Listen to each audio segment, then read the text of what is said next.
விழுப்புரத்தைச் சேர்ந்த ஷாஜஹான் கேட்குறாரு, 4 ரக்காத்து ஃபர்லு தொழுகையில் 3வது மற்றும் கடைசி ரக்காத்தில் ஃபாத்திஹா சூரா மட்டும் ஓதுகிறார்களே, இது ஏன்?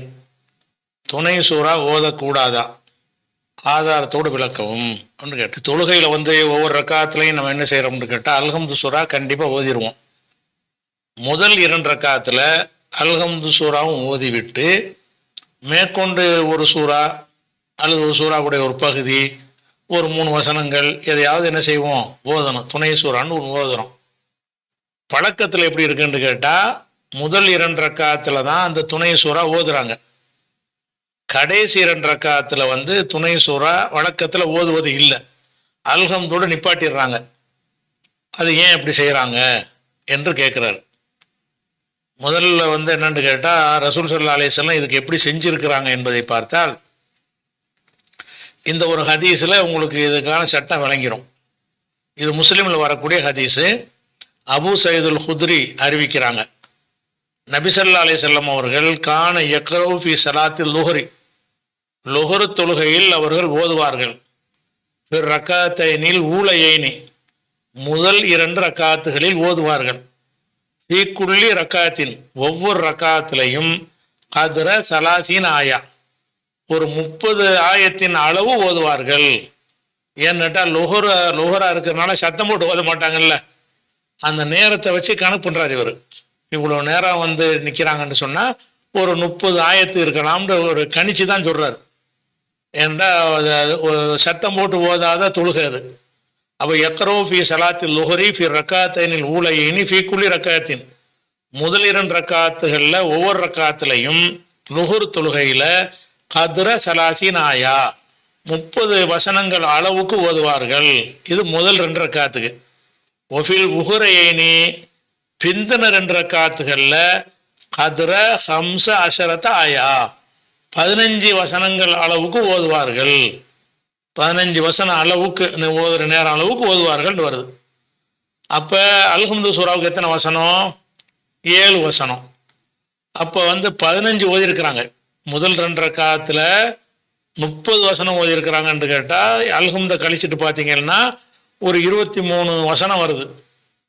அல்ஹம்து ஒரு 7 கழிச்சிட்டு பார்த்தீங்கன்னு சொன்னால் 30 வசனத்தில் ஒரு 23 வசனம் அளவுக்கு வேறு சூறாக்களும் அல்ஹம்து ஒரு 7ன்னு வச்சுக்கலாம்.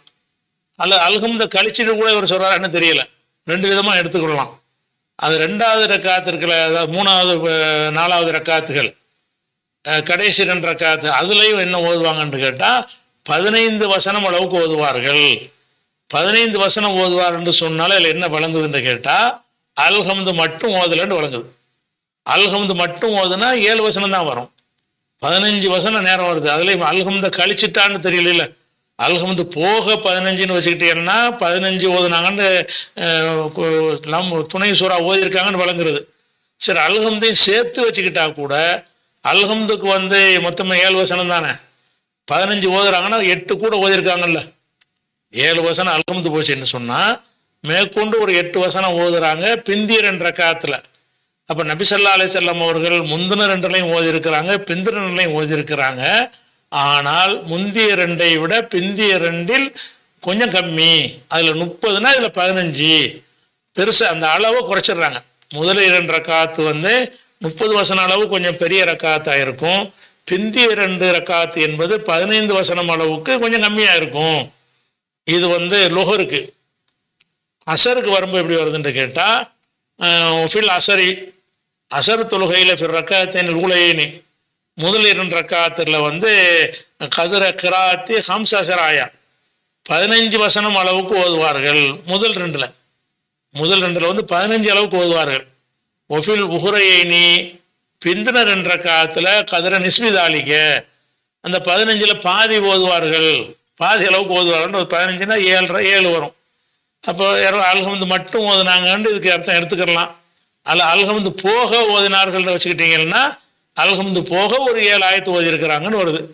இருந்தாலும் அசருக்கு இருந்தாலும் லுஹருக்கு அந்த ஆதாரம் கிடைக்கிற காரணத்தினால தொழுகையில் 3வது 4வதுல ஓதக்கூடாதுலாம் கிடையாது, ஓதக்கூடாதுன்னு தடையும் செய்யப்படலை.